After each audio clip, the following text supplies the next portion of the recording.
Hey Dungeons & Dragons player, I want you to do me a favor, but before we get to that, I want to talk about a few things. When it comes to D&D, there's two extreme ends, in my opinion, that get this game wrong. One side of that extreme end thinks they're playing a board game. The other extreme side thinks they're in a drama class. Yet, I believe D&D, and just about any other tabletop role-playing game, is trying to find a balance between a game and role-playing. Some players who believe they're playing a board game will try to make characters with as many pluses as they can get out of the game. Many will call them power gamers. And then you get players that make characters only for creative reasons, even if it screws the group, even if it screws the character.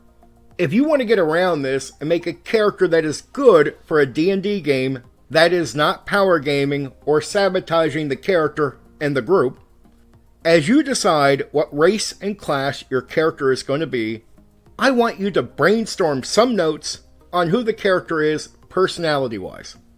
I'm not asking for anything too complicated, but something basic, something you understand. And then I want you to set these ground rules as you go to make your character by picking skills, weapons, spells, whatever.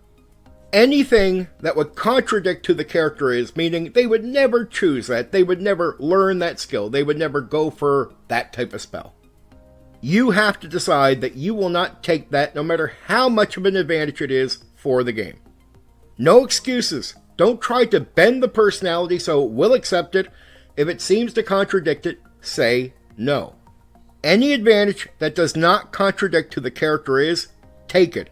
It might even be an advantage you wouldn't think they normally care about, but it doesn't contradict who the character is. You can come up with a reasonable way of saying they would know that, learn that, or whatever. Then here is the final thing I want you to focus on as you're making the character. The interesting and fun experience you can have with the character won't only be based on them succeeding, falling on your face, needing to recover, or even the end of the character when they die. You're just experiencing the life of the character. You are not trying to win. And trust me, it is way more interesting experiencing a character who's not perfect.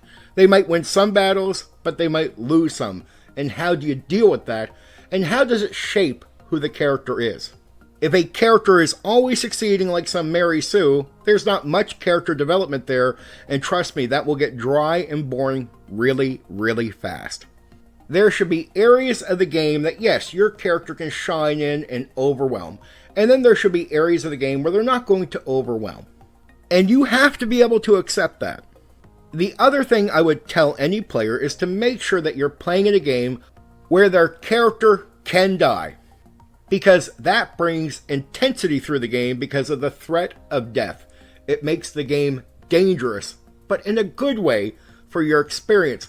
You'll take it more serious and you'll have way more fun. If you have been power gaming for years or making characters that constantly fall on their face and don't really fit in with a group, humor me and try this. Okay, for now, take care.